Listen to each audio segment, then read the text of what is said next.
everybody, how's it going? Today, something a little different from a little different area as well. I'm here in California, this is where my brother lives, and this is his car.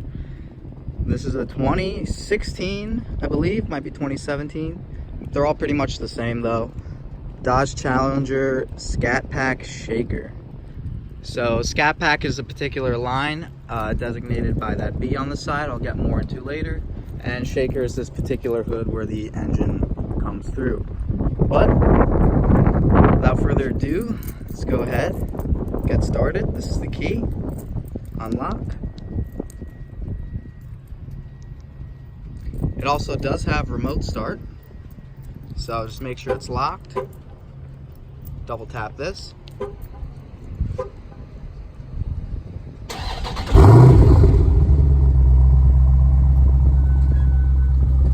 Sounds really nice. And it's a hot day out here, so it's really nice when you come in. It's keyless entry. There's a touchpad behind here. You can push this button to lock it. So it has a white exterior with black interior and this tan stitching, which is nice. Orange, I guess. So we hop on in. So all you need to do now is just push this button and the car is now ready to drive.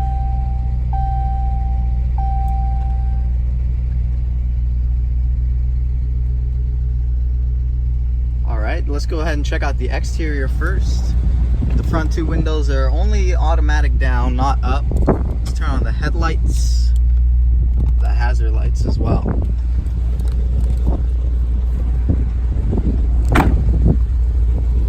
So this is pretty much the last true muscle car. The Ford Mustang has become kind of a sports car, same with the Camaro. Obviously there's also the Dodge Charger, which is the four-door version, but this is more legit muscle car. Like I said, we have the white exterior paint, fog lights down below, LED headlights and turn signals. I really like the shape of these. And in the Hellcat, there's an air intake in there as well, which is cool. And stay tuned for that, because my brother's next car after this is going to be a Hellcat wide-body. And you may notice some damage here and there around. The drivers in California aren't the best. And it's a lease anyway, so it's not really a huge deal. And yep, you may notice that as well. That's pretty bad. But the lease is up in a month, although we are going to get new rims because that's not safe. It just happened recently actually over a pothole, but there's that B emblem I was talking about. Aggressive shoulder line. And it's not the cleanest, I admit, so I apologize for that. LED tail lights. This black spoiler with the rear view camera there as well. This was pretty controversial when they redesigned it because they used to have the straight bar running across. But I actually like this better. It's grown on me a lot. And a really big car, as I'll get to on the interior later. I really like this fuel door as well. It's like, feels really nice, and it locks as well, so you don't have to worry about it getting stolen. Really nice wheels as well. Brembo brakes all the way around, and they're really responsive, especially given the weight of this thing. I believe they're 20-inch wheels. I haven't spent too much time with this car, so I don't know all the details. I'll put it all in the video as I go along. You also have the adaptive cruise control sensor there, which was an option on this car. But let's get to the main thing of this car and let's pop the hood. So it's right down here. Let's turn the hazards off.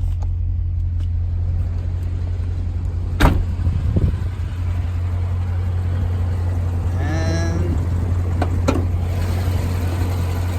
there's this gigantic 6.4 liter Hemi. There you go, powered by SRT. And the shaker is this air intake here. You can see up there. It produces 485 horsepower. Upgraded air intake as well for the shaker, Scat Pack shaker. And this just looks so cool when it's popping out the hood. But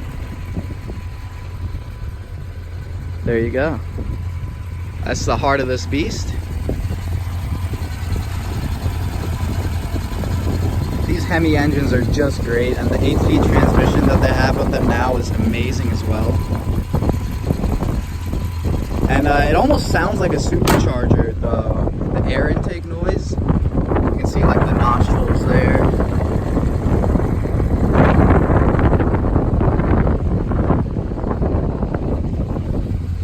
Let's go ahead and check out the interior now though. So door panel, pretty standard. You have a nice little storage area back here. So you could put something in here as well. Little storage area down here. Windows, mirror controls like I said. This one has the Alpine sound system. I wish I could demonstrate it for you, but I really recommend going with the Harman Kardon one if you care about music at all. This one sounds good if you're not blasting it, but if you want to listen to it loudly, it just gets distorted and kind of shakes. That might have to do with the build quality of the car as well, because as you can see, it's all plastic, but that's what you get for, you know, all this horsepower at such a low price. Here on the steering wheel you have the paddle shifters, which are nice, although they aren't fully up and down. As you can see, it's only this top section here. This is the volume control and mute, and then the same side here you have the track up and down. Here you have your different menu options for the gauge cluster, which I'll just run through real quick. Your vehicle info has pretty much everything in it. You can zoom in a little bit. So all your crucial gauges, these ones are really cool. Engine torque and horsepower, which is really cool as well. Performance, you have all your timers. You can see sometimes these aren't the best times because we haven't really drag raced it per se. Current G-forces, the peak G-forces, you can see that's a lot of G-forces in the corner, so it actually does handle pretty decently. Obviously the wide body that my brother's going to get is going to handle much better, and that speed right there is accurate. This is for the adaptive cruise control, which is over here. You can set the distance, set the speed, and then this is the regular standard settings that all the Dodge come with on the steering wheel. Fuel economy, yeah, usually average around in the 12s. So, and it's not that big of a tank. You can only get around in the 200-mile range out of a tank. So, you know, cars that have bad fuel economy, they really should put a bigger tank in, but what can you do? And just some random messages if there are any. And the screen setup was to customize the side things here, basically. Yeah, I really like the gauge cluster. It's really nice. Over here you have your headlight controls. Like I said, here's your dome light, your trunk, you know, your standard wipers, turn signals, all that stuff, air vents. Here you have some buttons. Here's your sport button, and when you press that, you can see it turns on that flag up there and put traction control in sport. So I usually just put traction control back on because you don't really need that off in this car. Here's really cool. If you press this, that's the Super Track Pack. This will open your launch control and your drive mode setups as well for when you're in sport mode or default. So that's pretty cool. Here you have your parking sensors for the rear, your tuning, volume, climate control, all that. And this screen is very easy to use, very intuitive. It's not fancy or luxurious in any means. It's simple, to the point, you know, heated and vented seats, which is really nice, useful on a hot day like this. I don't know why it only says 77. Definitely feels like in the 80s. Here are all of your apps. You know, your performance control is back to that thing. your performance pages is pretty cool. This takes a second to load up, but what you have in here is pretty neat. You basically have a redundant set of timers, gauges, everything I showed you. So yeah, here you can see your bests and all that stuff.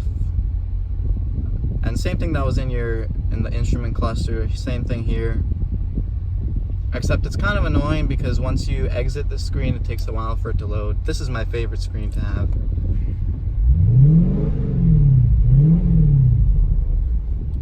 So yeah, that's pretty neat. And then some random other apps. Here's your climate control. I like how there are redundant controls. I don't think any car maker should ever get rid of hard button climate controls. Going through the screen only is a pain, so it's nice to have the buttons there as well. I almost never go through the screen. And then you also have your phone set up over here as well.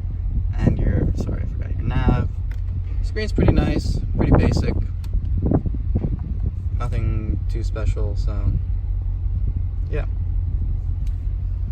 Up here you have your sun visors, nice little sunglass case.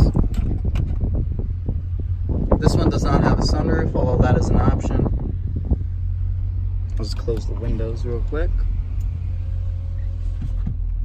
So here's your gear selector. This is my favorite part of the car. It feels kind of like a throttle lever in an airplane. So you have park, reverse brings up your rear view camera, lines.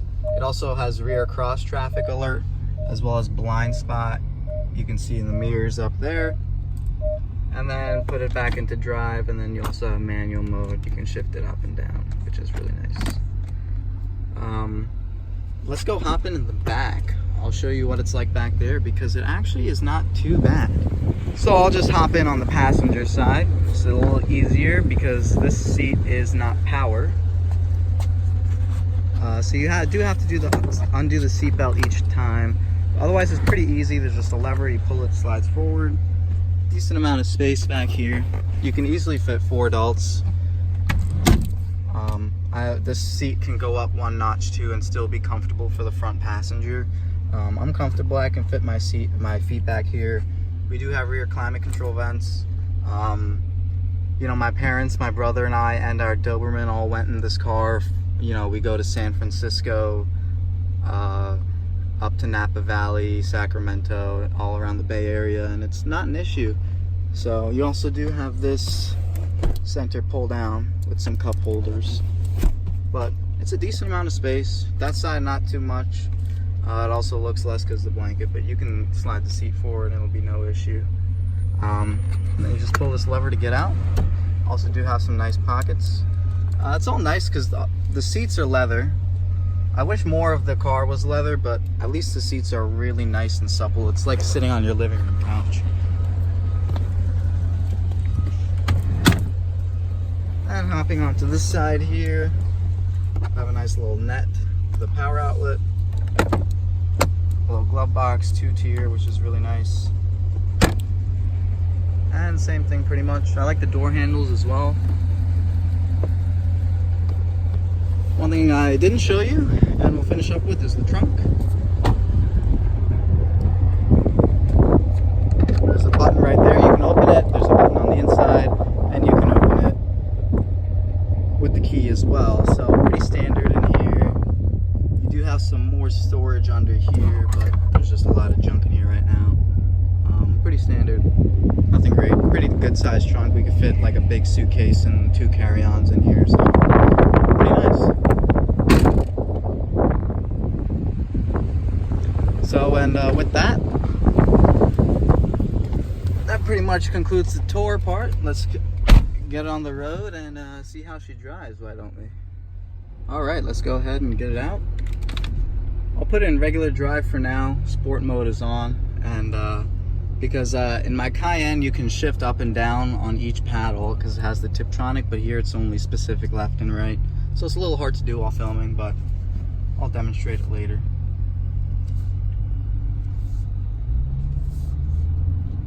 So as you can see, you know, it's a big car.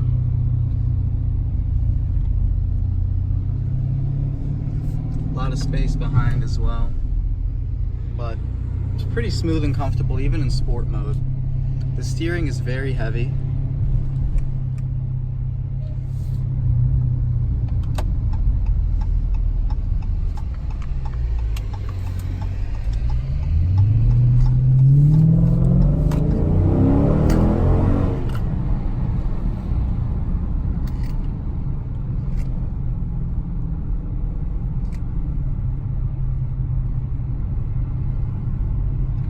Give it a nice little run here.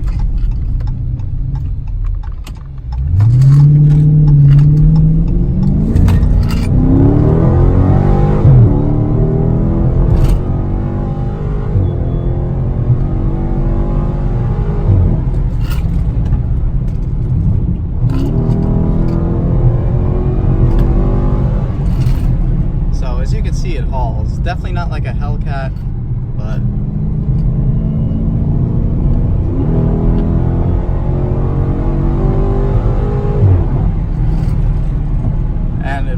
the brakes are pretty well too. The pedal is very responsive, and then it kind of is the same resistance all the way through. So you get a lot of immediate pedal response, and then it's consistent all the way through.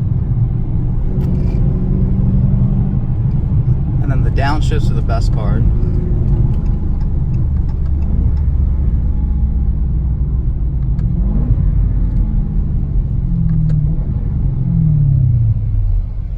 You can start off in second gear too for a smoother takeaway.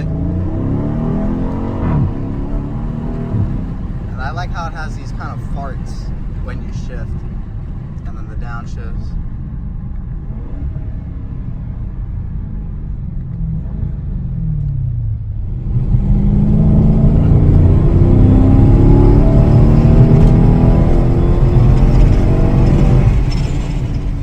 That was a nice fourth gear pull right there.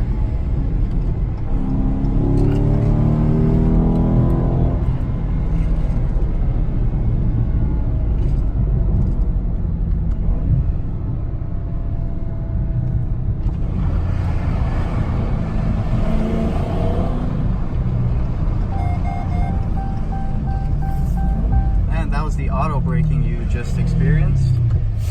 As I was just changing lanes, the car thought I wouldn't brake in time, but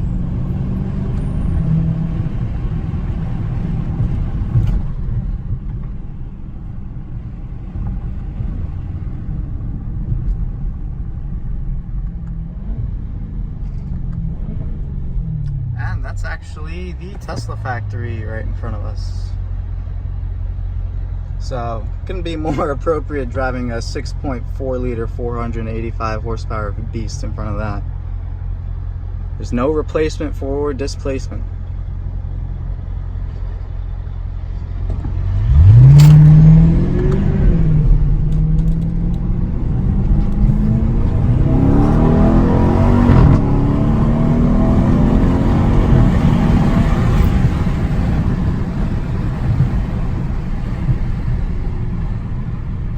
So you definitely get scared before the car actually loses grip, which is a good thing if you're at higher speeds. But don't be fooled into thinking that this is a safe car when it comes to traction, and if you don't drive it with respect, especially the Hellcat. This not so much, because it's still a little contained with only the 485 horsepower, but yeah, this thing is really nice, and I'm glad my brother got it so I don't have to, because living with it, I don't know how it would be. The quality isn't what I'm used to, especially with Porsche, Mercedes, all these other luxury brands. This was, I think, right around a $50,000 vehicle, so it's much cheaper, and you can tell it. But if all you want is the horsepower and the fun experience, then you definitely get it with this car.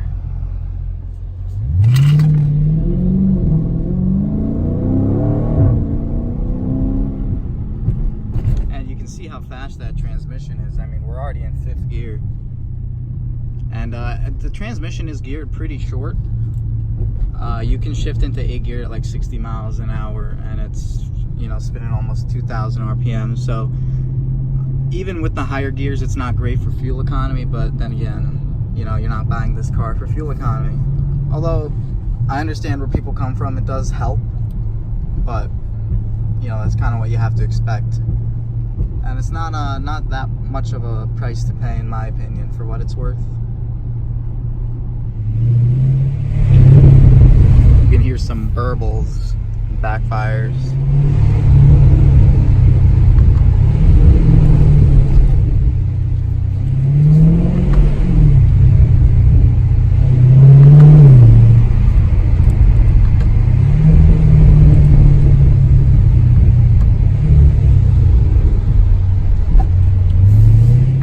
Alright guys, well, I hope you enjoyed this video, coming at you from the opposite coast that I usually am. Stay tuned for a lot more content, a lot more cars that we're getting at the end of this year, so take it easy guys. See you on the next one.